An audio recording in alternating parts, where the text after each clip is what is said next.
Good afternoon. My name is Angelo Mozilo.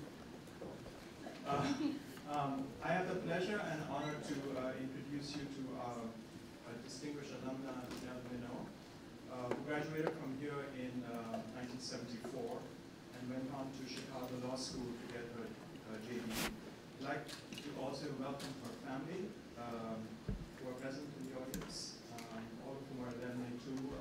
David, Apatow, her husband, also went to Chicago Law School, right? Yeah. A son, Ben, and niece, Mira. She may be running late. Okay, all right. So I understand from Nell that her niece is the daughter of Joseph William Singer, whose book on the financial crisis and article on property was studied in my law and money class. And she's the daughter of Martha Minow, who had been here, who come here to give a talk at the very first panel on democracy and education. That was the first one in the fall. So this family is deeply woven into the tapestry of our community.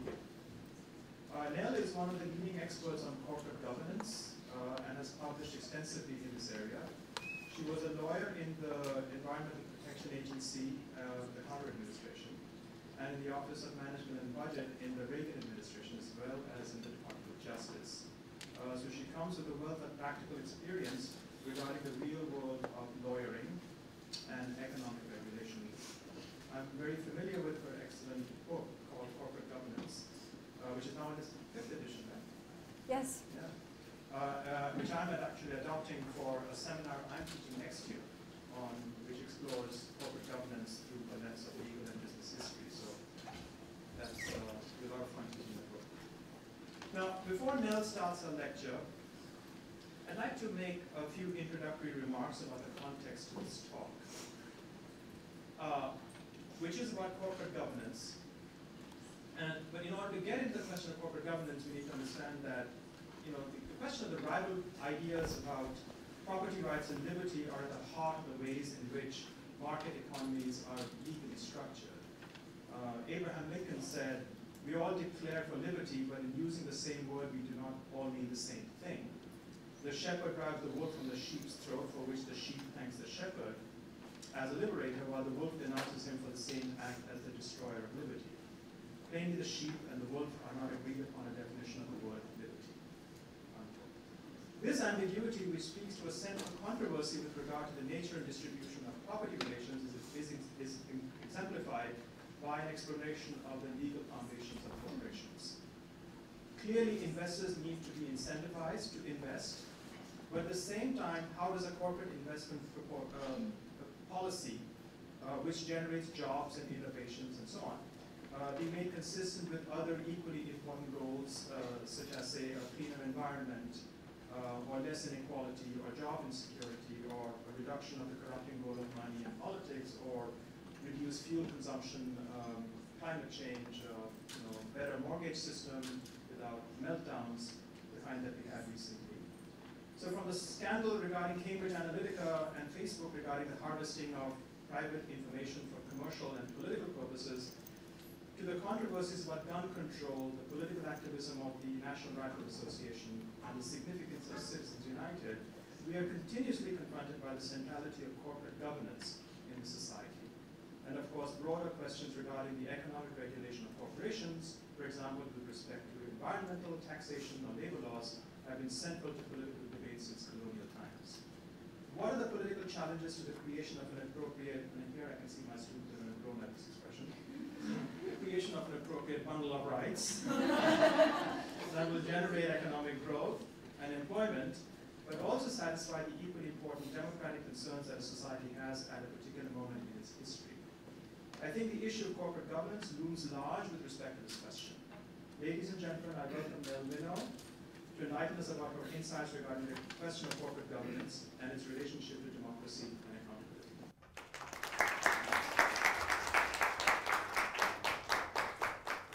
Thank you so much, and thank you, Jami, and thank you, everybody, and my beloved Sarah Lawrence for inviting me back here. It's always great to be back here. I was in 8th grade when my parents came home from a party one night, woke me up, and said, "We found the perfect college for you." It's called Sarah Lawrence. There's no grades, no exams, and you can do anything you want. And I said, I'm sold. It became my #1 choice, and I don't think that a week goes by that I don't draw on something that I learned here more than 40 years later. So it's very dear to me. We were thrilled that our son came here and our niece, who is here, came here, and I am very excited to hear from all of you. Okay, so what I'm going to do is I'm going to give you sort of a brief look at the big picture, then a little bit about me and how I got here, and a little bit about how we, meaning corporations and their relationship to shareholders and with America, got here, and then some more big picture stuff for context. And keep in mind one key principle. Corporate governance, like Sarah Lawrence, is all about making sure the right questions get asked. So I hope you will have lots of questions for me, and if you want to argue with me, even better. Okay, so big picture. I want you to think for a minute about some of the most catastrophic damage that has ever been done to this country. Think about the worst moments in this country's history. So think about Pearl Harbor, the attack on 9/11, which were acts of war, terrorist attacks like the Boston Marathon bombing, national disasters like hurricanes, earthquakes. Now think about what I would consider to be even greater damage, from the 200 million gallon oil spill from BP, the 2008 financial meltdown, the inability of legislators to overcome the pressure from gun manufacturer-funded NRA, Volkswagen's defeat device to defraud government and consumers and put an unreported 1 million tons of toxic emissions into the air. I picked up the mail on the way here, and here's what we have from this week's Business Week. Volkswagen's great escape. In other words, no consequences, no real-world consequences for that. The accounting scandals of the early 2000s, it seemed like a big deal back then. We've almost forgotten about them. Enron evaporated $50 billion and thousands of jobs overnight. WorldCom, Global Crossing. Bernie Madoff stealing more than $60 billion from investors. Martin Shkreli raising the price of a vital medication from $13.50 to $750. And that's not why he's going to jail. That was legal, okay? So, or as Jami just said, the cybersecurity leaks of millions of people's most private financial data, or Facebook and Google selling billions of people's most private personal data. I don't call that harvesting. I call that stealing. Think about the difference in our ability to respond to these different categories of damage. Pearl Harbor, we knew what to do. We were able to respond very quickly and very decisively, ultimately. But how are we responding? Look at what happened to Volkswagen, pretty much nothing. So think about how we respond and what we're capable of doing, and not just in preventing it, but in providing some kind of consequences. I'm 100% opposed, even as somebody who's worked as a prosecutor, I'm 100% opposed to capital punishment under any circumstances for individuals, but I'm in favor of capital punishment for corporations. They get the benefit of limited liability and perpetual life in return for making a commitment to certain public interest goals. You know, when the founding fathers were getting this country started and setting up the checks and balances that you all learned about in middle school, they were also equally concerned about the exercise of private power. And for a while, they even thought that maybe Congress should approve every certificate of incorporation just to make sure that the corporation was going to be acting in the public interest. Then they decided that not to do it. And so what we have is, as you know, you can incorporate in Delaware in about 3 minutes online, and then you've got a corporation. You have somebody like Michael Cohen wants to set up a limited liability corporation so that he can pay Stormy Daniels $130,000 that he borrowed from his mortgage. He can set that up in just a minute online. So in general, they're supposed to make a commitment to working for the public interest. When they don't, it seems to me we should be able to order that their assets are dissolved and that their executives and directors should not be allowed to serve on another public company. Yes, there is some good news. There are some good stories about corporations. When President Trump announced that the United States was going to withdraw from the Paris Accords, a number of corporate leaders got up and said, wait a minute, we believe in that, not because we are environmentalists and we care about, you know, bunny rabbits, but because it's important to our business that we be able to breathe and also have coastal properties and all of that. You just saw last week that when Laura Ingraham, a Fox News personality, insulted one of the kids from Parkland, half of her advertisers dropped out immediately within a day. Arby's is one of the few that's left, so if you go to Arby's, you should know that. Was that, again, was that out of the kindness of their hearts? No, that was a business decision. They decided that it was no longer worthwhile to associate their brands with her. Is Fox losing any money? No, they just redistributed their ads throughout the rest of Fox and the other channels that they book time on. Is she going to be affected? Well, she's taken this week off, so we'll see. When President Trump, after he responded to the Charlottesville with that sort of both sides thing, all of the business leaders quit his Business Advisory Council. Again, they felt it was not in their interest for their brands to be associated with him. And several companies, including Exxon, have left what I consider to be one of the most pernicious business groups, ALEC, which writes legislation at the state level. So that's good. And then I also work with a group called the 50/50 Climate Project. This is a nonprofit. And we work with the 50 largest investors, that's large pension funds and institutional investors, on the 50 largest polluting companies in their portfolio. Last year, for the first time, we got almost 2/3 of the vote on shareholder proposals about climate change at ExxonMobil and at Occidental. So that's not the companies doing the right thing. That's the large institutional investors doing the right thing. And I think that again, that's an example of doing what is best for them and their market. So I think that that's good. So this is a good point for me to mention that I do not support divestment. A lot of times people think, well, let's just sell out of these polluting companies. Well, let me tell you something. The happiest day of the investor relations person's life is the day that you sell out, because they will never have to hear from you. By definition, you have sold your stock to someone who doesn't care. And that's a very happy day for them. So I believe in staying in and fighting them and making their lives miserable. Okay, so we talked about checks and balances. You all know about, you know, the Supreme Court, the executive branch, the legislative branch, and how they have this system back and forth. And the corporate structure is set up with the same general idea. You have the executives, the CEO, the chief financial officer, et cetera, et cetera. You have the board of directors who are elected by the shareholders, and you have the shareholders. And each of them has important rights, and each of them has kind of some oversight, rock, scissors, paper type oversight over the other one. But that brings me to my other piece of mail from yesterday. This is the American Bar Association journal that goes to all lawyers. And this is, it says, imbalance of power. The executive branch pushes the boundaries of the separation of powers. And so just because you set up a system of checks and balances doesn't mean that it always stays that way. And so when I testify before Congress, which I do from time to time, one of my favorite things to talk to them about is I always say to them, you, ladies and gentlemen, you understand the word election better than anybody. You know exactly and vitally what that means. But let me explain to you that in the wonderful world of corporate governance, management nominates the directors. No one runs against them. Management counts the votes. And even if 99.9% of the shareholders vote no on these candidates, as long as they vote for themselves, one share, they get elected. It's even worse than that. There was a company, we try to get companies to agree that if the directors don't get at least 50%, they can't serve. That makes sense. That makes sense, right? Okay. So some companies have agreed to that. A company called Iris International agreed to that.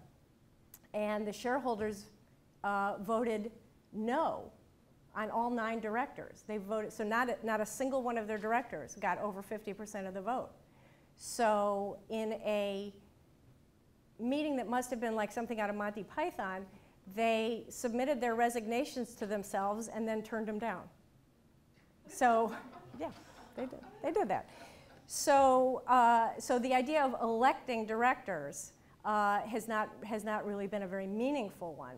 Now, a lot of the shareholders I work with have worked for what's called proxy access, which was originally in legislation, the Dodd-Frank legislation that was passed after the financial meltdown, but taken out because it was considered just too painful for corporations. But what that means is that shareholders should be allowed to nominate directors and put them in the same proxy card circulated by the company so that you don't have to spend millions of dollars to send out your own proxy card. And a lot of companies have adopted that now, but it's still overwhelmingly difficult to dispute any of the candidates nominated by management.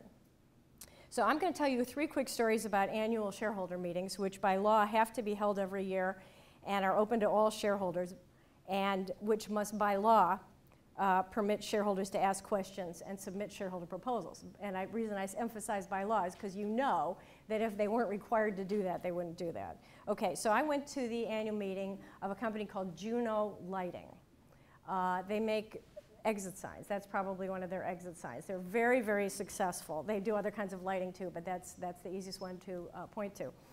And they had a great product. They had outstanding operations, great market share, but they were a very badly managed company. They had more than half of their assets in cash, meaning that basically, as I explained to them, they were not really a lighting company, they were a piggy bank with a lighting company associated with it. So they were not making much money for shareholders because they were basically just sitting on a lot of cash.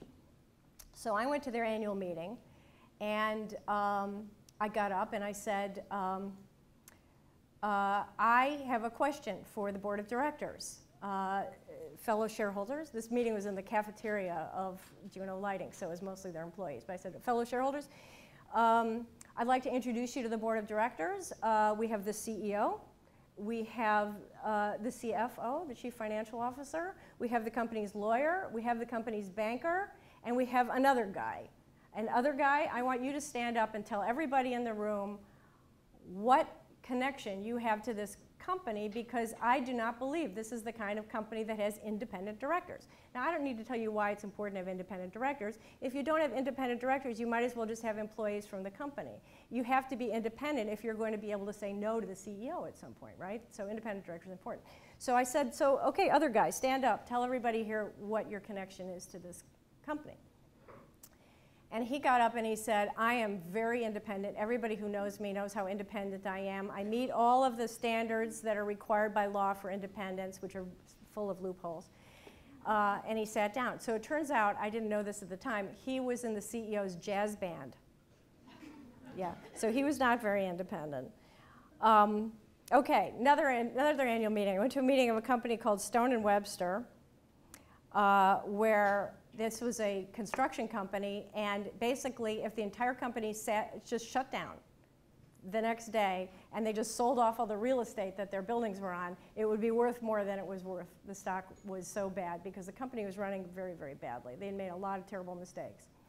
So I got up and I raised my hand, and they rolled their eyes at me. They went, and I have raised teenagers, so I'm impervious to the eye roll. So they said, can't you wait until the end of the meeting to ask your question? And I said, no, because then it will not be on the record. And also, I haven't decided how I'm going to vote on this board of directors. I need to ask a question before I decide. All right.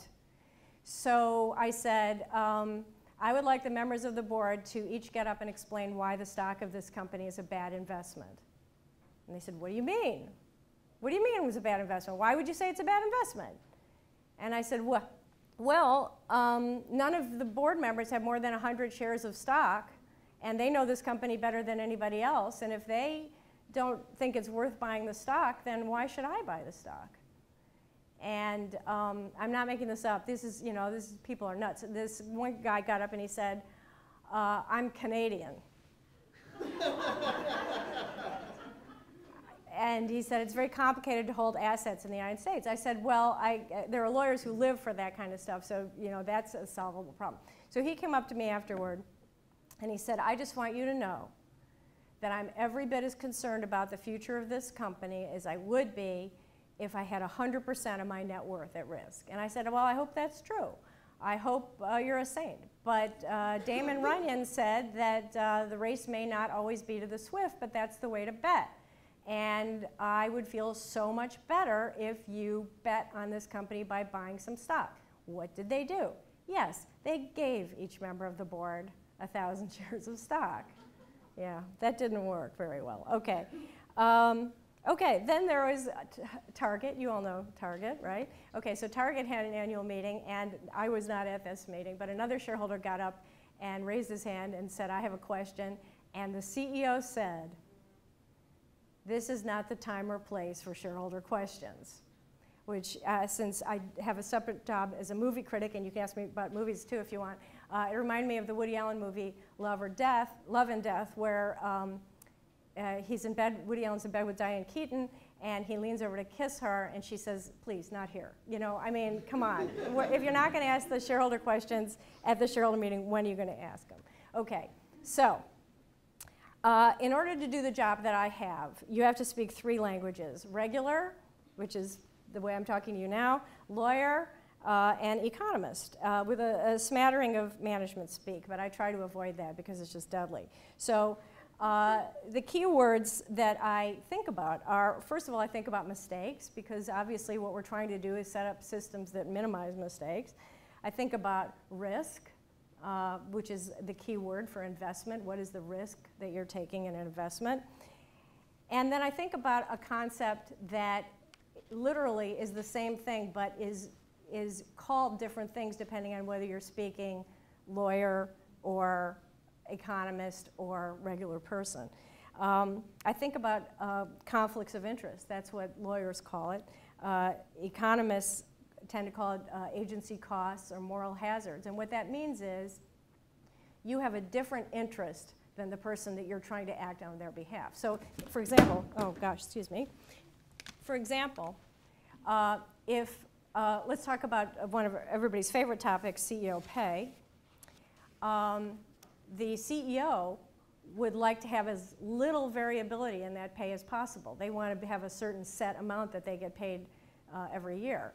I, as a shareholder, want a lot of variability. I want them to get paid more when the company does well and less when the company does badly. Who is in the middle? Who gets to decide how that works? Well, in theory, it's this board of directors, right? I don't get to set the pay. The board of directors sets the pay. And in theory, they're working on behalf of shareholders. Not only in theory, in law. The law says that the directors work on behalf of the shareholders. And yet, you know how CEO pay is. It doesn't work that way. So another important concept is externalities.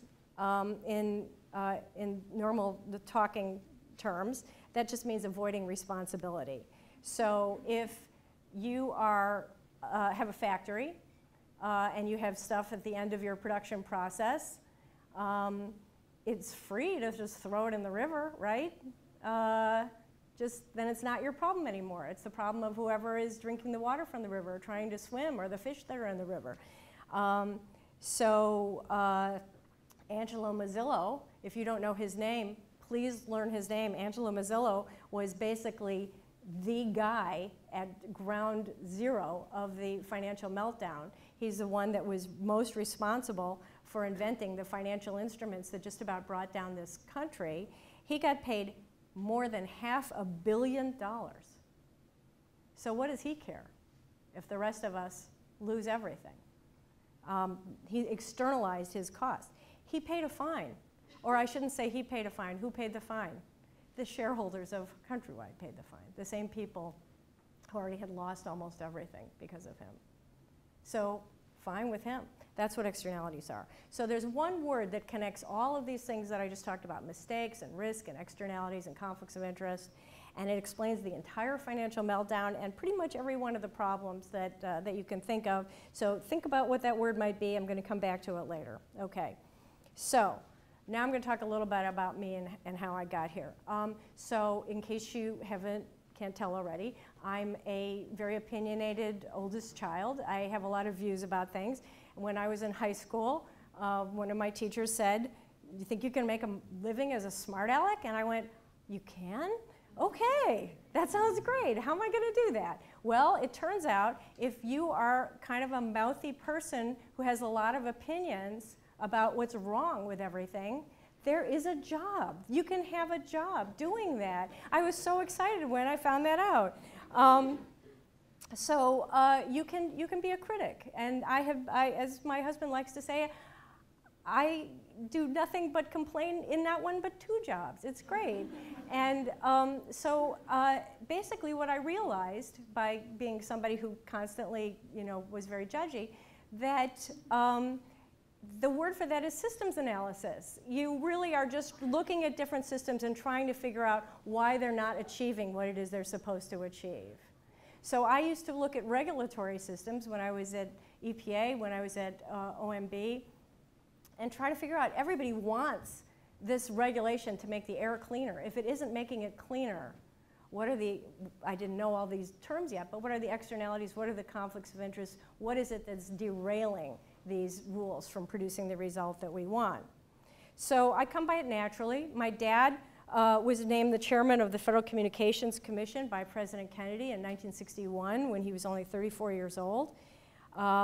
He became the first and pretty much the only chairman to tell the television networks who got their broadcast licenses for free and got to keep all the profits that television was, he said, a vast wasteland, and if they couldn't do better, they might lose their license to somebody who would. He went on to help start public television, put the first telecommunications satellite into the air, and a lot of other great things for everybody. Oh, started the presidential debates. Television producer Sherwood Schwartz, that's the guy from the Brady Bunch, was so angry at my dad for dissing television that he decided to deliver the ultimate insult. He named the sinking ship on Gilligan's Island after my dad, the SS Minnow. We loved it. Okay, so anyway, I was in the government, and I met this guy in the government, Bob Monks, whose wife went to Sarah Lawrence, and he was, as they used to say about Lord Byron, mad, bad, and dangerous to know. He's 6'6", he's very wealthy, he's a true visionary, and he said, why don't we leave the government and you come work for me, and we will start a company to advise institutional investors on corporate governance issues. And I recognized about half of the words in that sentence. I had no idea what he was talking about. But I said to him, at the time I was pregnant with my second child, and I said, I have 3 goals for a job. I have to work part-time. I have to be on the side of the good guys, otherwise I won't get out of bed in the morning. I have to have something to get out of bed for. And the third one is, I'm very ADD. If I don't learn something new every day, I get really bored. So he said, deal.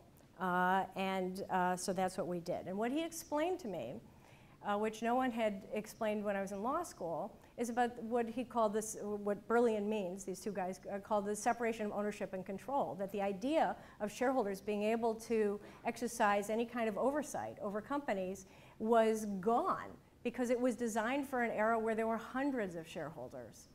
And we were now in an era where there were millions of shareholders in a company, and how are you going to tell General Motors what to do? And he said to me, this is all about to change. He was absolutely right. Nobody saw it but Bob. He said, this is all about to change because we have mutual funds and pension funds and these large institutional investors, endowments like the very tiny little endowment you have here at Sarah Lawrence, that are large enough to actually play this role of oversight. You know, back when he said this to me, it was unusual for a shareholder proposal at a company to get even 4% of the vote. So when I tell you that last year we got almost 65% of the vote on 2 shareholder proposals about climate change, that's awesome. That's because of these changes that Bob could tell were coming. Let's see. I want to just talk about a couple of topics, and then we'll try to get back to the big picture. Jami already mentioned Citizens United. As you know, the Supreme Court said that corporations are people, and when they speak, it's free speech. Now, in that decision, they said something that everybody has overlooked. They said they represent the shareholders, and therefore, that's really the shareholders speaking. Well, you would think that the implication for that would then be that they would have to tell us where that money is going so we can decide if we want to vote for those directors or not, or we can give them some feedback. But they don't have to tell us, and that's a huge, huge problem. Some of the people that I really respect are working on things like greater transparency for these political contributions and lobbying expenses, and there are shareholder proposals every year, which I happily vote for, calling for more transparency. But in the meantime, when you have companies like the fossil fuel companies, which have lovely commercials on Sunday morning news shows saying BP stands for Beyond Petroleum and we're working on solar and isn't this all lovely, they are also spending your money as shareholders to argue exactly the opposite and to prevent any kind of action on climate change in Congress. And I met with a CEO who was showing me all around their corporate headquarters, which was the first LEED platinum corporate headquarters. He's very proud of it. He's very proud of all the things they were doing for the environment. And I said to him, well, but you're a member of the Chamber of Commerce. Now, I'm not talking about the nice little neighborhood chambers of commerce in your community. I'm talking about the big national Chamber of Commerce, which is not a part of that and which just calls itself that, but is really basically, you can call them big, evil, bad people, okay? Because what they do is they basically try to stop any kind of legislation that might help normal people because it benefits corporations. So they are very, very active in trying to stop any kind of climate change or environmental legislation on the Hill. And I said, well, so you're a part of that. So, you know, maybe you could withdraw from that or try to get them to change. And he said, well, you know, I've just only recently joined and, you know, blah, blah, blah. So that is a problem, is that just following the money is just about impossible. And that's the real problem on corporate governance and with Citizens United. Okay, so I spent 8 years in government, as I just said, at EPA and OMB, a lot of it getting lobbied by business. Despite what I learned in law school, not one of the businesses ever came in and said, I'm here because I would like to better promote the free market with more vigorous competition. Every one of them wanted to impose barriers to entry, meaning keeping out competition from newcomers, to get subsidies from the government. Believe me, if you're putting pollution into the water or into the air and you're not paying for it, that's us subsidizing you, okay? Or to externalize costs or to limit their liability. So here's an example. You all know Starbucks, right? Everybody here has been to Starbucks. Okay, so I love this. Okay, so Congress passed a law which said we would like to encourage manufacturing in this country. And so what does Congress do when they want to encourage something? They give you a tax write-off, right? Okay, so that's essentially encouraging you by giving you a little extra money. Okay, so let's just all assume for the moment that we're on board with that. We all agree that it's a good thing to do to encourage manufacturing in this country with a tax subsidy. Okay, fine. Starbucks paid a former congressional staffer $60,000 to get something added to that bill, to get grinding coffee beans classified as manufacturing. So I think even if we are totally on board with the idea that we should encourage manufacturing with a tax break, I think we're probably all in agreement that that was not what we were going for, that making a cup of coffee is not manufacturing. So they spent $60,000. They made $88 million on that tax break. So worth it. Worth it as an investment. If you were a shareholder in Starbucks, would you be happy about that? Maybe. Maybe. If you're a taxpayer, maybe not so much. Because you're going to be paying for that $88 million that they're saving. It's not coming from nowhere. It's coming from everybody else. So let's look at some other issues. The auto industry is legendary for opposing safety and emissions rules. John and I were just talking about that at lunch. Chrysler spent more money to fight safety rules than it would have cost to just do them. And they would have gone under if the government hadn't bailed them out.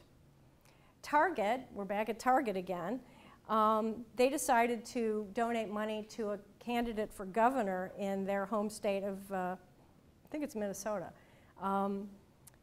because they liked his economic policies. They overlooked the fact that he was very anti-LGBTQIA, et cetera.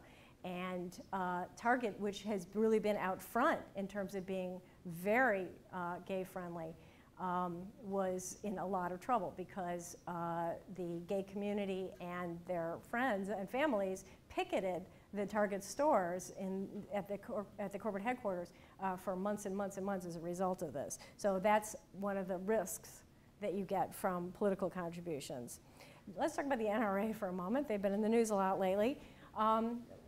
Let's talk about the NRA's corporate governance. Normally, if you belong to a membership group, say after you all graduate, you become alumni, you'll have a chance to vote for the Board of Trustees. That's the way it works, right? Okay, that's not the way it works at the NRA. The members of the NRA do not elect the board.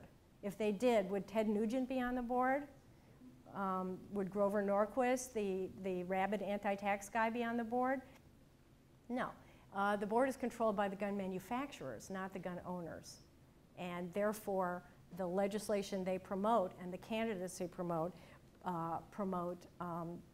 the gun manufacturers. And let me tell you how far they go. We all know that they have successfully stopped any kind of restrictions, or most restrictions, on the sale of weapons or closing the loopholes on background checks. But you may not know that they also prevented the CDC, which studies health issues, from looking at guns as a health issue. The CDC are the same folks who went in and looked at cars as a health issue, and as a result, the number of highway fatalities dropped very significantly because we got seatbelts and airbags and changes in the speed limits. Well, the CDC wanted to look and see whether there were things that they could do for just safeties on guns, and things like having a fingerprint to unlock it. We have it on our phone. It's not crazy. But no, CDC is not allowed to study the issue of safety. And in fact, the NRA promoted laws which have been overturned in court, but they were successful, they were passed, preventing pediatricians from asking parents if there were guns in the home. The same way that they do ask routinely, they will ask your parents, do you have poisons in the home? How are you, do you have locks on your cabinets to make sure the kids can't get into things? Do you have things in the electric plugs? All of that, they also were going to ask about guns. They weren't even allowed to ask about guns. That's the kind of thing, that's how extremist the NRA is. Okay, so the clearest cases are the sharpest conflicts between shareholders and executives, like CEO pay.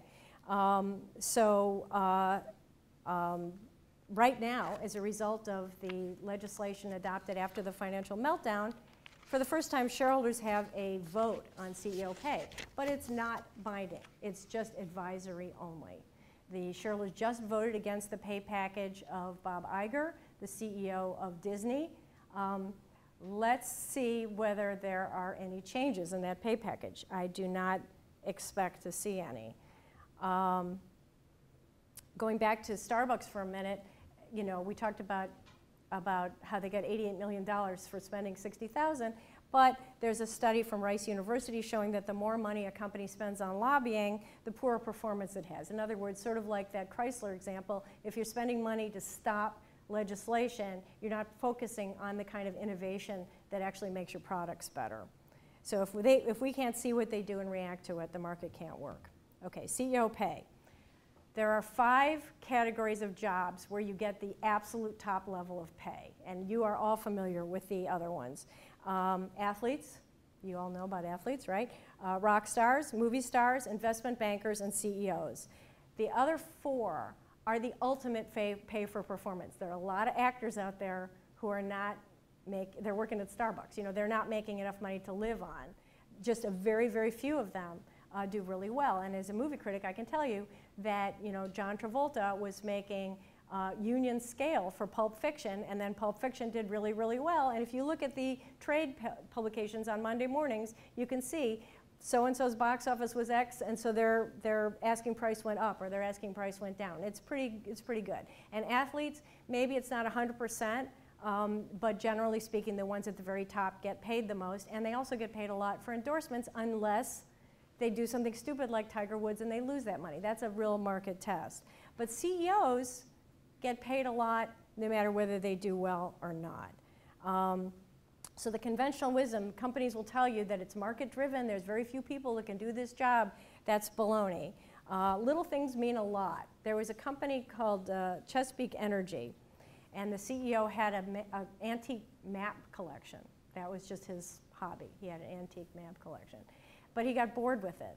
So he wanted to sell it. But he didn't want to go to like eBay or anything like that. He wanted to sell it quickly and easily. He didn't want to have to look for anybody to buy it. So why not just sell it to his company, right? So his board of directors approved buying his antique map collection at a price set by his advisor, the guy who got him the maps.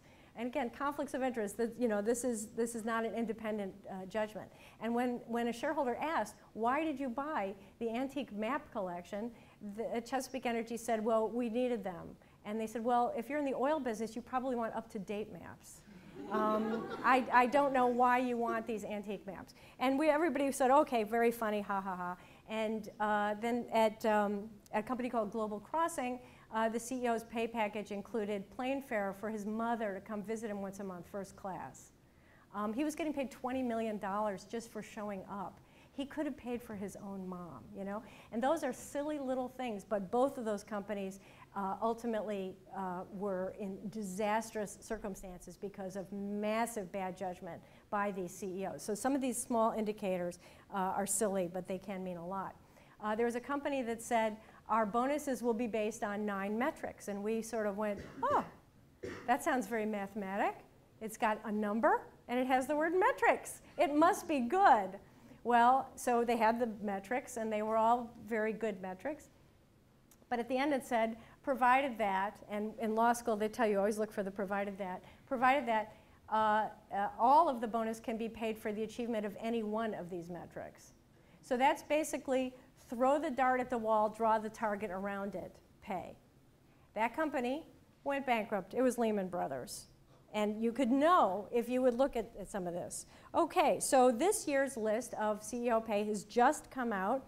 My favorite group following this is called As You Sow, S-O-W. You should definitely take a look at this. Topping the list are Oracle's co-CEOs, Safra Catz and Mark Hurd, the same Mark Hurd who got fired from HP. They made a whopping $82,065,708 each. Thank God for that $8, otherwise it wouldn't have been enough. So that's $82 million each. The highest paid CEO is at Alphabet, formerly Google, who earned $199 million a year. Charter Communications CEO Thomas Rutledge, $98 million a year. And you may have read recently about Steve Wynn, who got in trouble for sexual harassment at Wynn Resorts. He still got paid $28 million. One of the things that we really advocated for that got included in the, after the financial meltdown legislation were called clawbacks, meaning that you get paid this, and then if things go wrong, you have to give some of the money back. Good idea, no one ever does it. I was once debating somebody from the Business Roundtable, that's a trade association of all the top business people, about CEO pay, and finally he said to me, it's not fair, you have all the good examples. And I'm like, give me some bad examples, we'll be, I'd be fine. Okay, now, board of directors. Boards of directors are better than they used to be as a result of a lot of reforms. When I first started working in this field, O.J. Simpson, you all know who that is? O.J. Simpson was on an audit committee, okay? He didn't know any more about audit committees than he knew about staying out of prison, basically. Speaking of prison, one of my favorites, Andrew Wiederhorn, the CEO of a company called Fog Cutter. They own restaurants like Fatburgers. The company announced that he was taking a leave of absence. Yeah, he was going to prison for 18 months. for financial fraud. The insult to injury there was the company gave him a retention bonus. He wasn't going anywhere, but they paid him extra. And by the way, the bonus was the exact amount of the fine that he had to pay. And his father-in-law was the acting CEO in his absence. Yeah. Let's see. But there's an American Greed episode about him, by the way, but it doesn't give enough detail about exactly what he did that was bad, so you have to look that up online. My company at one point had a fight with Sears, and at that time, the same guy, the same person, was the CEO. He was also the CEO of one of the company's 5 divisions, which was their largest division. So he was reporting to himself. He was the head of the nominating committee on the board, so he was picking his own directors, several of which were his employees. And he was the trustee for the largest block of stock. So basically that would be like taking, say, Donald Trump and making him Chief Justice and Speaker of the House. You know, all of these systems that were set up for checks and balances were circumvented by putting the same guy in all the jobs. So we were trying to argue with the company about what we thought they should do. They weren't listening to us, so we took out a full-page ad in the Wall Street Journal with a picture of the board of directors and a headline that said non-performing assets, and we listed all of their names, and they changed their mind, and they did what we wanted. Okay, General Motors was listed for many years in the 70s as the most admired board, even though the company was doing very, very badly. I met a guy who was a director during that time. He said they would deliver these massive packages of materials, and then we'd sit and listen. There was never any time in the agenda for discussion or questions, and then they would give us our new car, and we would go home. And I said, what? He said, oh yeah, if you're on the board of General Motors, you get 2 new cars a year. Well, how are you going to argue with the CEO if you're waiting for your new Cadillac? You know, not so good. Okay, now let's talk for a minute about the shareholders. Shareholders, we tend to think of your grandparents, you know, but that's not it anymore. Most people invest through mutual funds, which became invented in the 70s and have just taken over the market, or through their pension funds. You may think you don't have any stock, but somewhere you probably do through if you are paying into a 401k when you start your job, if you have any kind of savings put aside for you, it's probably in some kind of a mutual fund.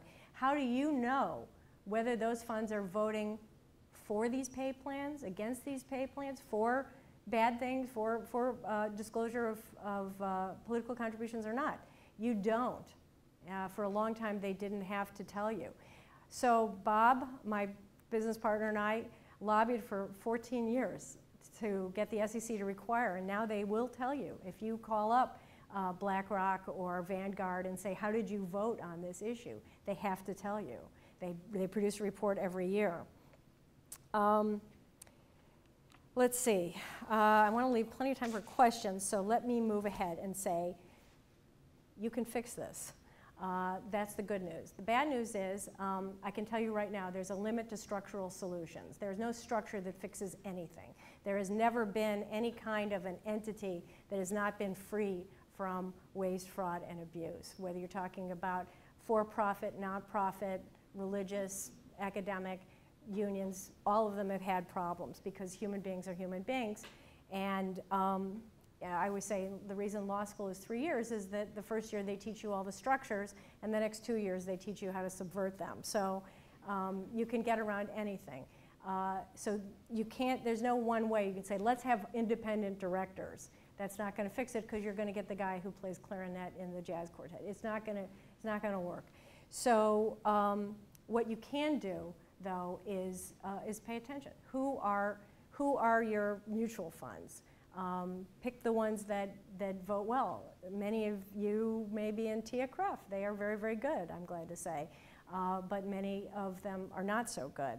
I like to quote Warren Buffett, who said when he took over a very troubled financial institution, he said, if you lose money for us, we will be understanding. But if you lose reputation for us, we will be ruthless. And you know, that's the attitude that you have to have when you go out into the world and you are in a job. You have to say, you know, I want to hear the bad news first.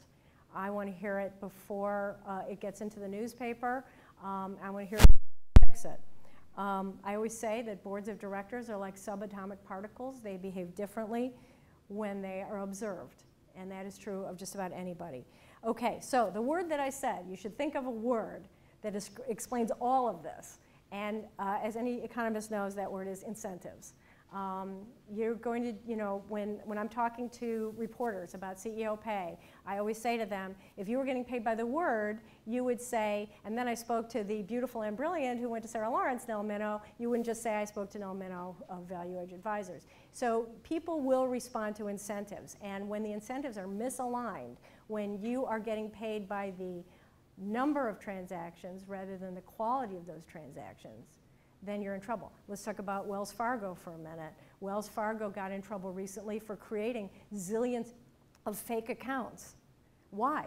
Because the people were getting paid by how many accounts they created, not by how long those accounts lasted. So they would just create them, close them, create them, close them, and you didn't know that many accounts were being opened and closed in your name. And that's because they were getting paid based on how many accounts they created. That's how it's going to work. When Sears changed, this is unrelated to my involvement with Sears, but it happened around the same time. When Sears changed their way they were paying their auto repair people and started paying them based on the number of repairs rather than the quality of the repairs, how long they lasted, how happy the people were, guess what? They got a lot more repairs, and people kept having to bring back their cars to get more repairs, and they were investigated by 3 states. So you got to think carefully about your incentives. One big factor is the seduction of success. Nobody knows why something succeeds, so they just clamp down and wear the same socks every day, like an athlete on a lucky streak. And that explains Enron and Global Crossing, WorldCom, subprime mortgages, and even why odd-numbered movie sequels are usually better than even-numbered. You know, you could give me failure every time, because when something's failing, people will try a lot of new ideas to see if they can make it better. When something is successful, everybody is so afraid of changing anything that they kill the goose that laid the golden eggs. They don't change, and that's not so good. And some of the worst mistakes come from not being willing to risk making a mistake, sort of the emperor's new clothes phenomenon. I was testifying before Congress one time, and I stayed to listen to the guy after me. His name was Tom White. He had been the Secretary of the Navy. He had gone to one of the military academies, and one thing they really stress in the military academies is honor and integrity. They're really big on that. Okay, but then he left after a career in the Navy. He went to Enron, his first time in business. And one of the notorious moments in the history of Enron was that they did a tour for Wall Street analysts to show off their new trading floor, and it was 100% fake. None of the computers were even plugged in. They were secretaries sitting at desks so that they would look like they were occupied. And he was on that tour, and he knew it was fake, and he didn't say anything. And that just fascinates me so much, because here's this guy who probably would have court-martialed somebody for telling a minor lie if he'd been still in the Navy, or whatever they do in the Navy instead of court-martial, I don't know. But in Enron, he was in a new world. He thought, well, maybe this is how things operate here. And by the way, incentives, he was getting paid $10 million there, which is a lot more than he was making in the Navy. So he didn't say anything. So you gotta be aware of sort of that emperor's new clothes phenomenon. What did I say was important? Questions. That is a gift that we get from our teachers, and that we should take out into the world, ask questions, challenge everything. I learned that the one thing all bad CEOs have in common is they create a moat to ward off questions.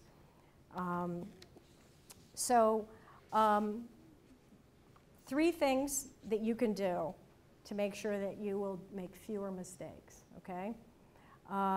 Never say the following 3 things, okay? Everybody raise your hand and say, I promise, right? I promise. Never say these things.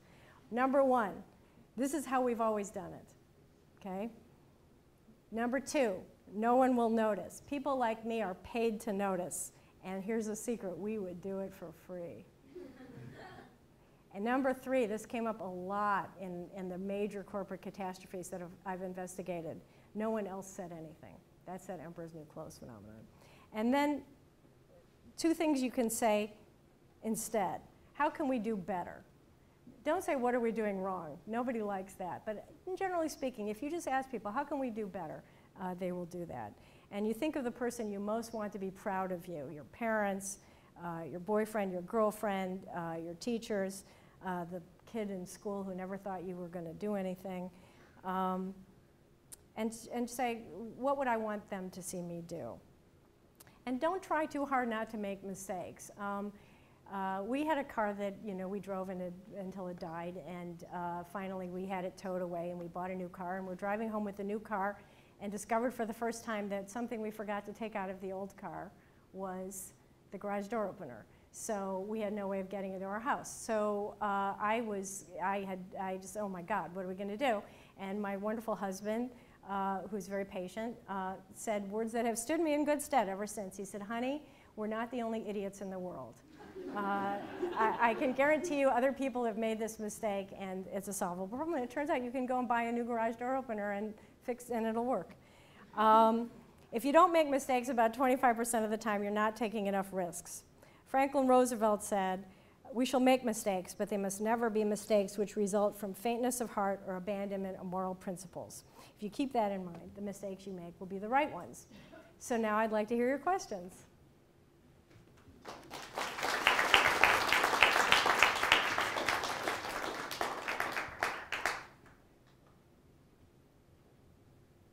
Yes? You mentioned Wells Fargo. Mm-hmm. And I assume over the years you've seen some really good boards.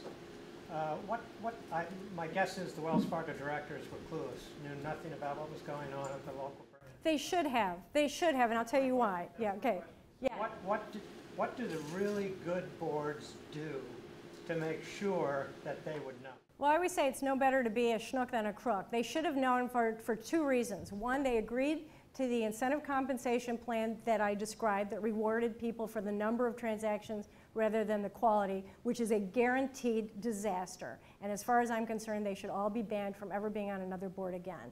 Okay, two, the CEO constantly bragged, as recently as the last quarterly call before this all came out, constantly bragged that that was their key to success, was that they got their customers to open up more accounts than anybody else. Well, at that point, the board should be asking, how many bank accounts does an individual need, and why are we pushing this, and what is that about, and why are we better than everybody else, and what are we doing that's different? So they should have known. Yeah, there are some boards, generally speaking, the good boards are the ones that step up after disaster. There are not that many boards that are good at preventing disaster. And the disaster that they most frequently do not prevent is acquisitions. Normally companies, 70% of the acquisitions that companies make in terms of buying another company turn out not to create any value. But CEOs like them because then the bigger the company is, the more they get paid. So again, that's incentive. Yeah? Sounds to me like when you're sort of looking at history of sort of regulation, one part of what you says sounds impressive. Right? Only one part. No, in the sense of the conversation we were having at lunch, right, which is that when you see institutional failures, right, everywhere. Mm-hmm. So there's that. But on the other hand, you sort of look at history, well, there have been successes too, right? So car safety, right? How do we? I guess what I'm trying to say is, how do we then think about all these problems that we see in the world around us, like CEO salaries, excessive salaries, or the world melting away, right? I mean, so the urgent issues of the day, and what do we do as citizens to make things just a little better? I mean, so I know it's a big question, but we want to say, well, there's nothing to be done about it, or, of course you're not saying that, but, Yeah. There's always something that can be done. Can you repeat the question? Oh, yes. It's a big question, basically saying, what can we do? There have been some successes like auto safety regulation, although that took about 20 years to happen, and the auto companies fought it every step of the way.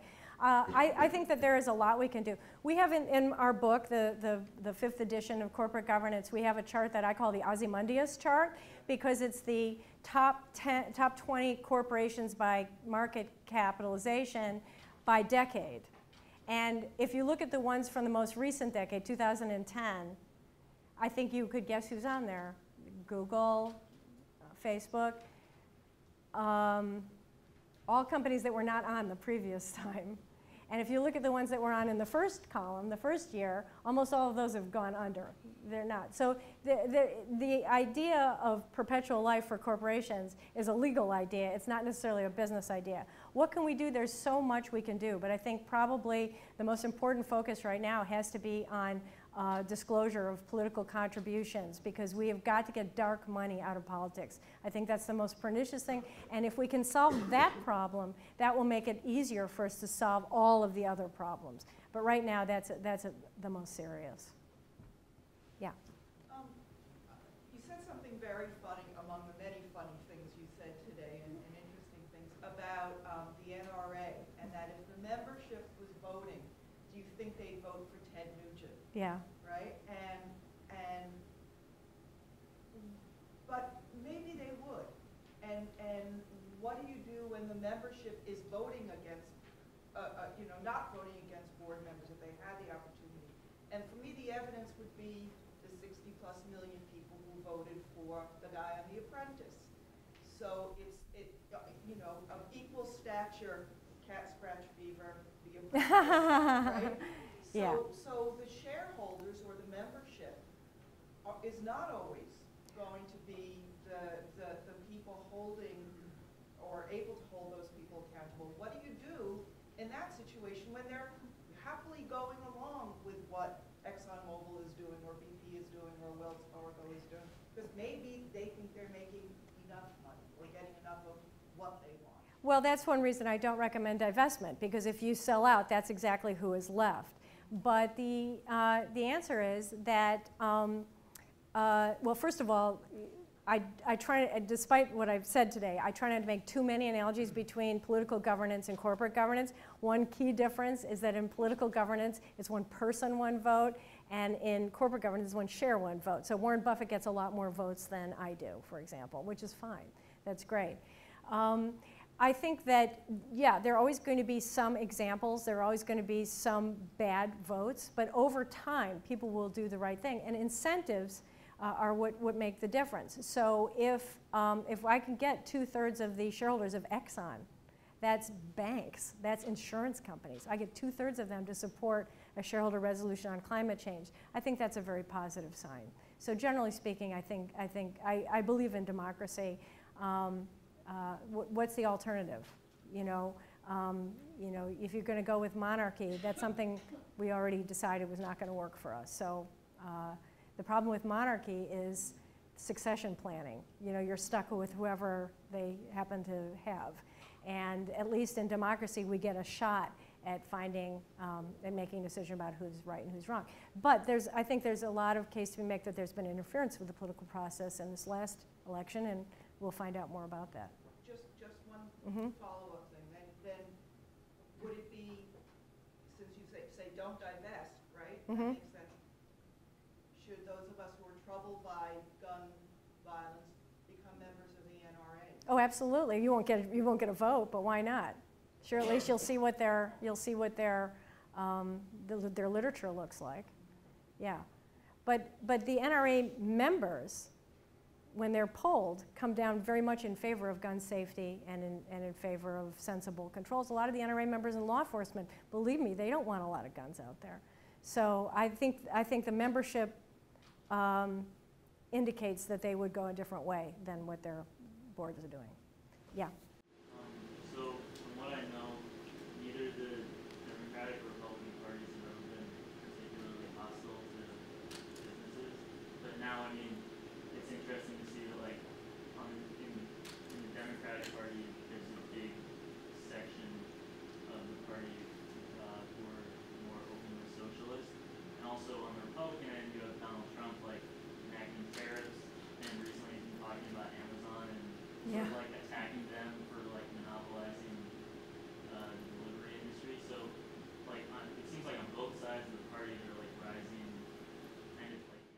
one thing that interested me a lot in the early days of the 2016 campaign was that these two candidates, Bernie Sanders and Donald Trump, had a couple of very important things in common. One was that they both said they would not take any corporate political contributions, and they were both speaking out. Donald Trump spoke out very strongly against something called the carried interest loophole, which means, basically, I'm going to tell you what it means in English. It means that the super richest people pay the least taxes. The hedge fund managers have a huge tax loophole. And he promised that he would do something about that. That was a tremendous populist appeal. And of course, he backed off from that right away. But yeah, the rhetoric of being anti-business. Actually, let me just take a switch over to my other job for a minute, because I wrote an essay that I'm very proud of about why corporations are always the bad guys in movies, because I feel like I have a special expertise here. And it's not that the movie industry is anti-corporate. After all, who makes movies? Big corporations. It's that corporations make very convenient villains. You can always tell when a movie came out by who's the villain. Colombian drug dealers, that's the 80s, you know, Middle East terrorists, that's the 90s. But you've always got people who are going to object, and the Anti-Defamation League is going to call you. So corporations are, if you're either going to go with Nazis or dinosaurs, both of which are safely gone, and everybody's pretty much on board that they're bad. But if you're going to do something contemporary, a corporation is faceless.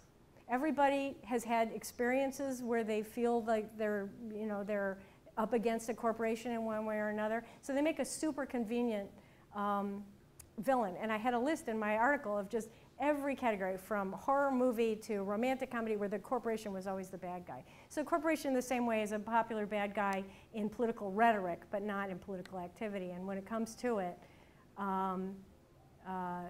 you know, even Barack Obama, who I supported, softened up on a lot of what I thought would be the appropriate post-financial meltdown reforms that would have made a difference. So do you not think that the current political rhetoric is a positive signal of where things might go? I do not. So, yeah.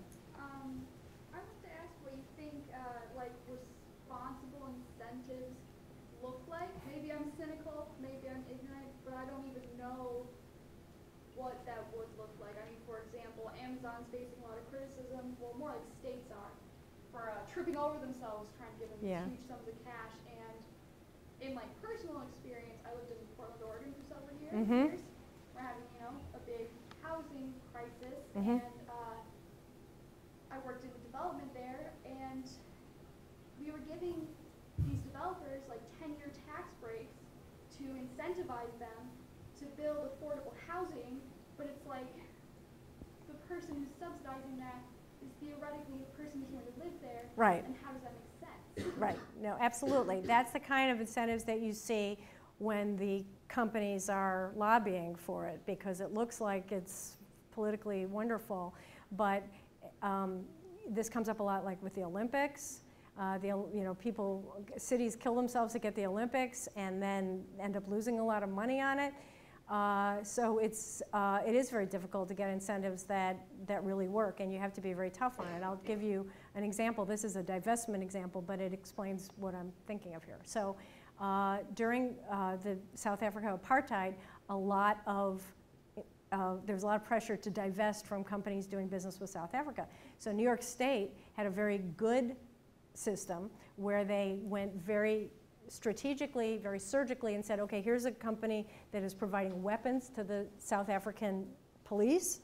We're not going to support them anymore. And here's a company that is doing the ID badges, and we're not going to support them anymore. So they were great about that. New Jersey went in the other direction, and this was the fault of their legislature, not the guy handling the pension fund who was opposed to it.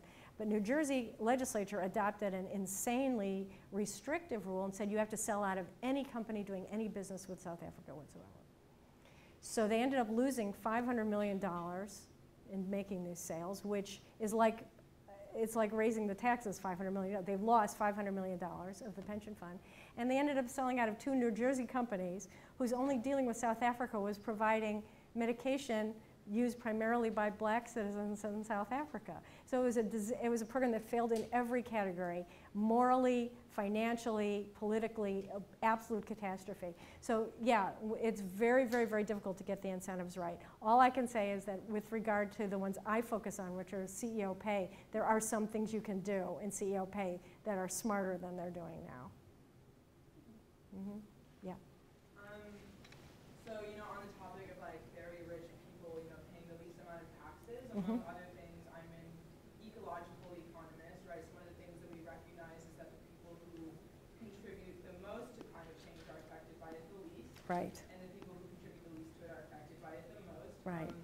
And I'm really interested in this idea of the limit to structural solutions, right? So we're talking about waste, fraud, abuse, right? And all of these are sort of like within the structure that we have now, right? But there are some people, and I'm not going to put myself in or outside of this camp, right? But that sort of believe that like even without waste, fraud, abuse, right? Like these structural failures, like the structure that we have now, even at its best performing, is inadequate to address the realities of climate science, right? Like on a global basis, right? And so we're going back to kind of like these founding fathers and like what they intended, right? I'm just sort of wondering that in your line of work, right, and there are these reforms like shareholders voting on CEO pay, right, in your line of work, do you ever go back to ground zero, right, founding fathers, world in front of them, right, world is their oyster, right, and just envision a radically new form of governance, right, that would maybe be able to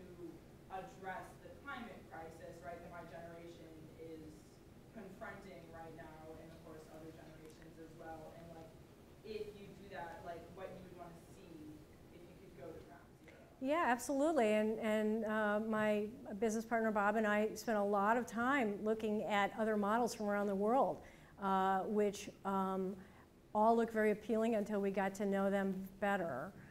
We liked the Japanese system for a while. That turned out not to be so great, but the Japanese system is these companies all own each other and they have these very long-term relationships, and that has its advantages, but we found it to be more disadvantages.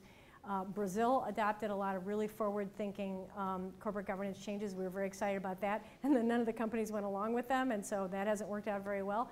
And Germany was another one that we thought we were very excited about for a while. They have dual boards. This includes Volkswagen, dual boards. They have one board that's made up of like the employees and the community and everything. That sounded just awesome to us. And then it turned out that it really was not very effective. They weren't, let me just say something about Volkswagen, just to give you an idea about why corporate governance matters.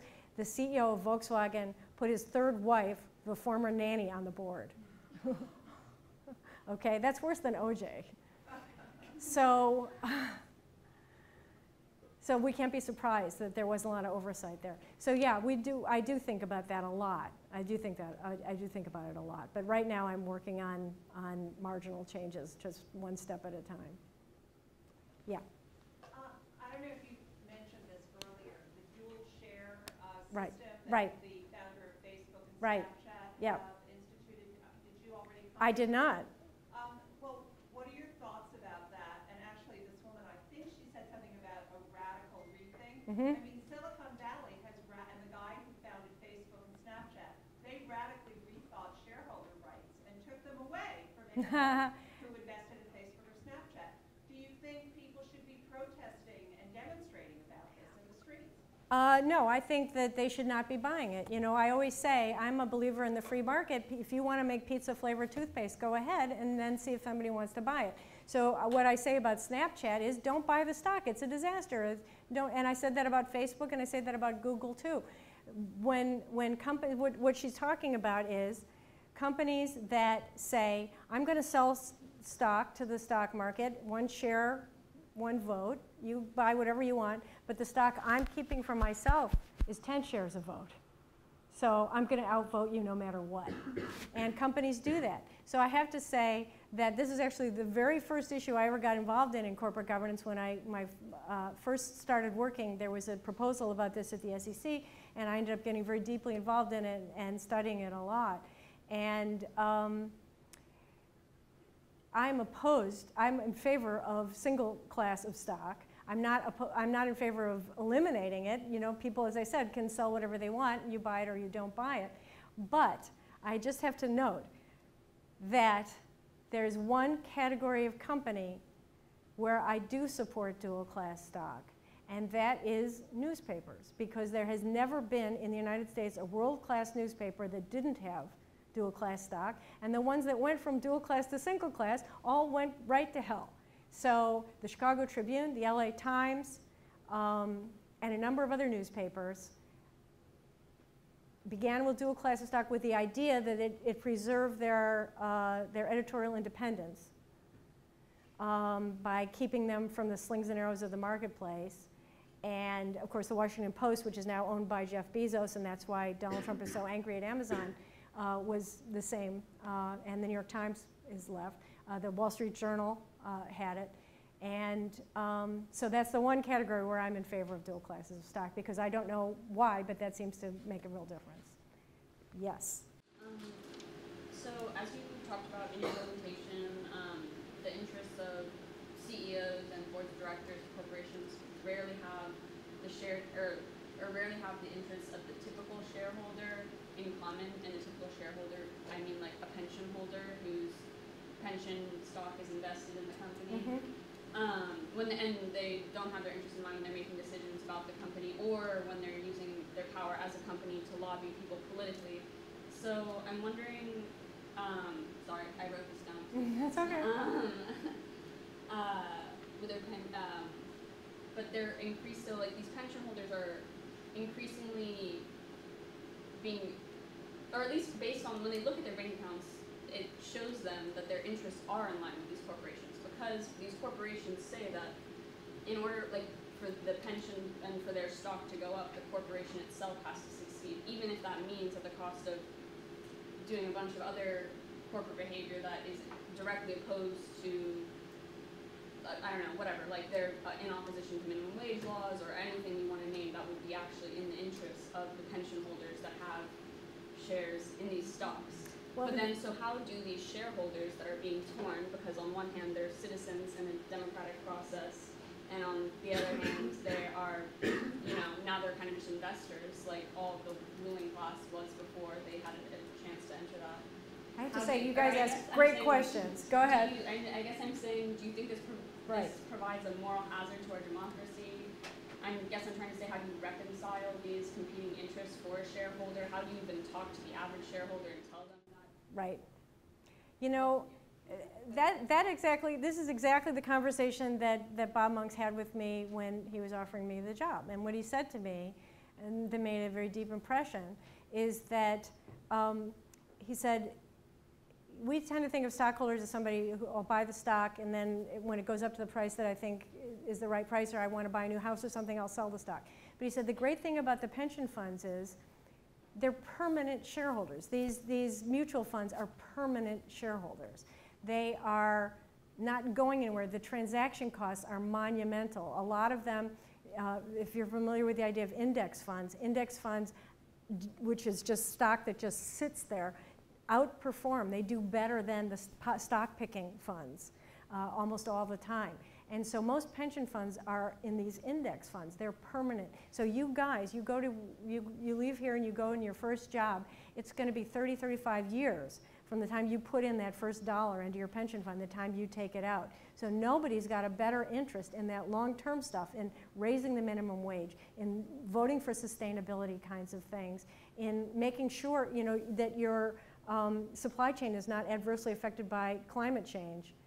Even in the best possible reading of the future of oil companies, eventually they're gonna run out. And so nobody's more interested in sustainability than these large institutional investors, and that's why I think they will make a difference. And I want to say also another thing. I am very down on a lot of corporate executives and a lot of corporate boards, but I'm not down on the idea of corporations. I've started 4 of them myself and sold 3 of them. So I think they're great. And if it wasn't for corporations, we wouldn't have the medicines we have, we wouldn't have the technology we have. Corporations are terrific. They have produced more wealth for more people than any system ever known. So I am definitely in favor of capitalism. It's more, I guess, about the idea that we have these shareholders that we want to be voting for these things that as you mentioned, environmental protections, things that also could help business interests. But as we've seen, the majority of CEOs are not going to be telling their stockholders, and whatever, they're also not going to be supporting candidates that support those things. So I'm saying that these shareholders, with the shareholders that have their pensions invested, are in a precarious position because they're simultaneously, I guess, they're going to be forced to vote against their own interests. They won't. You're going to be forced to go against their own short-term interests. It's just a question of making sure that they focus on their long-term interests. And I think, you know, we reach a tipping point all the time where it used to be everybody's like, oh, isn't it too bad that dolphins, the fish that's a mammal, they get caught in the tuna nets.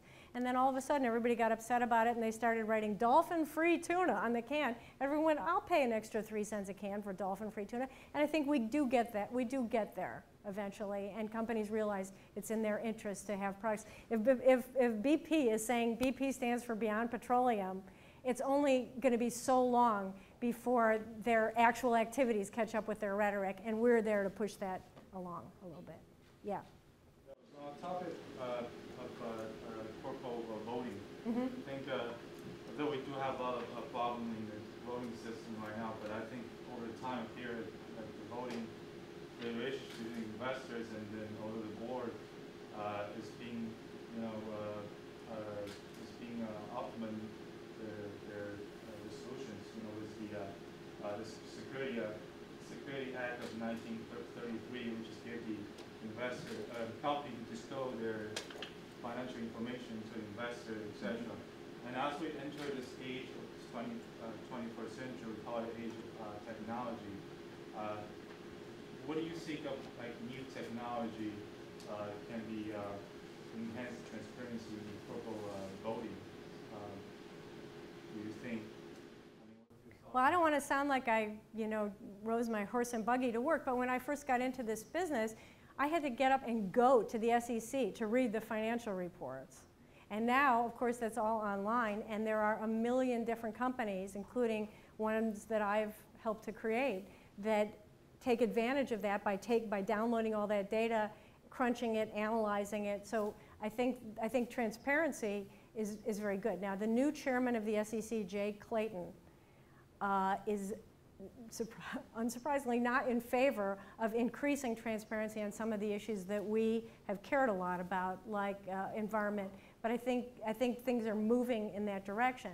And as I said, if you can get almost 2/3 of the vote at Exxon finally put a scientist on their board of directors. That's huge. They still haven't allowed her to meet with any shareholders, but we're going to keep pushing and pushing and pushing.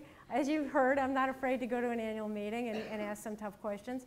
And so I think I'm so happy that you mentioned the SEC legislation, the post stock market crash of 1929 legislation, because that was crucial in establishing the stability of our markets, and every country in the world agrees. You know, you take a country like Italy, which is a pretty advanced country, they have, I think, something like 33 publicly traded companies. We have something like 13,000, and it's because our capital markets are solid because of the transparency that we require. I mean, you don't have to. Do you think right now, I don't know if you're familiar with the blockchain technology, do you think that's have a, you know, I guess I would say a role to play, maybe a support to the corporate governance? I do. I'm very curious about it. I haven't made up my mind about it. But I do think that is possible. And I think another possibility, another opportunity, I should say, is that for the first time since the 33 Act and the 34 Act, during the Obama administration, they opened up sort of micro public companies for investment, and there are websites where you can go, WeFunder and stuff like that, where you can crowdsource a local restaurant or something like that. So I think that also is a very a great use of technology. But let me just say, they're required to tell you you may lose all your money. They're not kidding. Yeah. We talk a lot in our class about like personal property and rights, and that you can do whatever you want on your personal property as long as it doesn't infringe upon others. In cases such as the NRA now, where people feel like they have the right to have a gun and it's their personal property, and they're still shooting people on the streets, where do you feel like the line is within corporate America, who is, a lot of corporations hold more power now over probably the majority of the population, and where the line is between that, the law, and the public good? I'm very impressed by the focus of the Parkland kids and their supporters at trying to get out of office the people who are taking the most money from the NRA. I think that's exactly the right focus because once you remove that stranglehold on key legislators, I think that will make a big difference. I was at the march last week, and the Parkland kids were all wearing little price tags on their wrist, $1.05, and they said that was the amount of money the NRA gave to Marco Rubio divided by the number of students in Florida. So they said, so obviously Marco Rubio thinks we're each worth less than $1.05. I thought that was very powerful, and they are now making those for all of the other NRA taking elected officials. Are you telling me it's time to quit? Oh, okay, good. All right, go ahead. All right. All right, go ahead. You. I suppose you talked about the divestment and whatever divestment you talked about boycotting ads. And you seem to me that's where some of those investment. They seem really, I see that one was someone investment. They seem really strictly similar. And I was wondering why you think that number is more. Oh, I don't support boycotting. I think in the ads, I don't think of that as a boycott. I mean, I think that I think a boycott can be powerful for some commercial products, like during my teen years, lettuce, and grapes. But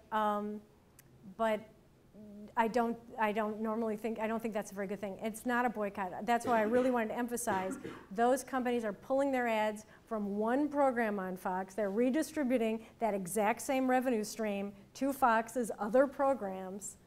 And so Fox is not losing a dime on this. And they are just making a commercial decision that they don't want their products to be associated with that personality. And so I don't think that's a boycott. I do think it's a different thing. Okay? Yeah. Talk about the current deregulation sort of in all areas of particularly undoing and unwinding the zero regulations for corporations and climate and corporates, even the tax, the lowering of the tax rate in terms of currency tax and affect corporate governance. Well, it's been, you know, do you guys all know Stranger Things? Do you know Stranger Things? Okay, I feel, I just last week went to AwesomeCon, which is Washington's Comic-Con, and there were so many 11s running around, and they were so cute, and they had their little Eggos, you know. Anyway, so I feel like I'm in the upside down now because here I've been complaining about corporations for such a long time, and they are really stepping up to the plate saying, wait, don't pull back all this regulation. They love regulation in some respects because it limits their liability. As long as they do that, they're safe, and to have it just removed is not so good. Now, the whole system of regulations, just so you know, you don't just say, I think I'll write a regulation today. It's a huge, complicated process. First of all, it's required by legislation, which goes through, we all know I'm just a bill. It goes through that whole process. And then Congress says, I'm going to go this far, you fill in all the blanks, okay? And then the agency, the regulatory agency, has to research it like crazy. They have to open it up and let everybody come in and comment on it a couple of times.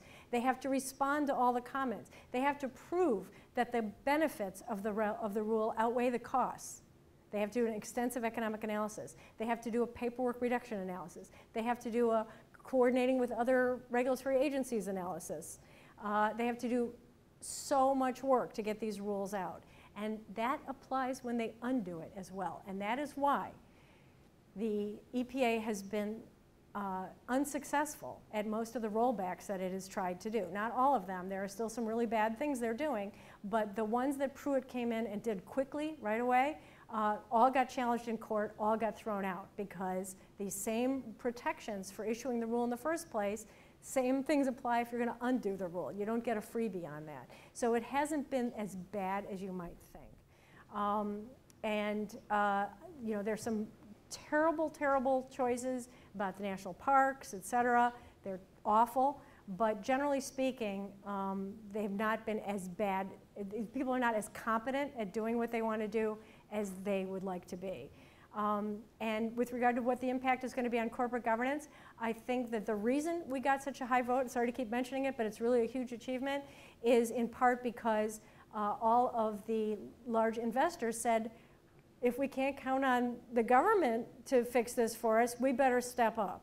So I think that it's actually going to be a good thing. What's bad for everybody else may be a good thing for corporate governance. Yeah. Just to round up. Yes. 3 o'clock. Okay. Two minutes. I'll hang around though if anybody wants to chat. I've been trying to sort of really consume that you cannot study economics without studying the law. Yeah. Talk to us about this. Just tell us. That makes sense. Well, I went to the University of Chicago Law School, which invented that idea. So obviously, I think that. And I'll say that when I was in law school, I was very resistant to it. And then I got to the government, and I literally had this problem put in front of me. If we ban this pesticide, we can save 1 cancer every 25 years and raise the price of a bushel of strawberries by 1/4. And I went, oh, that's what they were talking about. So the truth is that whether you're talking about torts, one of the core elements of law, which is you hurt me, now what do I get out of it? Or whether you're talking about contracts, you're always better off understanding what the stakes are. And the best way to understand, as dismal as the science may be, economics really does help you understand. And you may say, and people have said to me, even 1 death from cancer, any cost. We should, I don't care what the price of strawberries costs. I don't care what the ripple effect is on the entire strawberry economy. And people make jam and the people who pick the strawberries, I don't care. Well, you do care because every time we build a building, we understand that the odds are that we may lose 1 life. Every time, lots of things we do, we risk people's lives. We just have to be clear-eyed about exactly what those risks are and what the stakes are. And I think that's where economics comes in. Thank you.